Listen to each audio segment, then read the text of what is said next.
ఈ మధ్య చాలా ట్రోల్ అవుతున్న సింగర్ 'ప్రవస్తి' వీడియో చూసావా? Comment please. చూశానురా నాయన.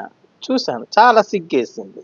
ఒక సింగర్‌కి ఉండవలసిన లక్షణాలన్నీ ఆ గొంతులో ఉన్నాయా లేదా చూడాలి కానీ, ఆవిడ వ్యక్తిత్వాలు, ఆహ్, ఒంపు సొంపుల గురించి, నెక్స్ట్ ఏమో మా ఇంట్లో పని చేస్తే మీకు అవకాశాలిస్తాము అని ఆహ్, వాళ్ళు వాగిన వాగుల గురించి చూస్తే 'చంద్రబోసు', 'కీరవాణి', 'సుజాత' ఈళ్ళు ముగ్గురిని చూస్తే అసహ్యం వేసిందిరా.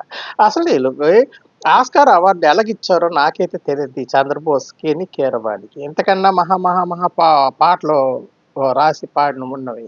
మరి ఈళ్ళెలా తెచ్చుకున్నారో ఏటో నాకు తెలీదు. ఈ 'పాడుతా తీయగా' కార్యక్రమానికి ఈళ్ళు సేరపుడుగుల్లాగా పట్టినట్టుగా ఉన్నారు. కానీ ఈ రకమైన 'పాడుతా తీయగా' అంత శోచనీయం కాదు. ఉంటాను.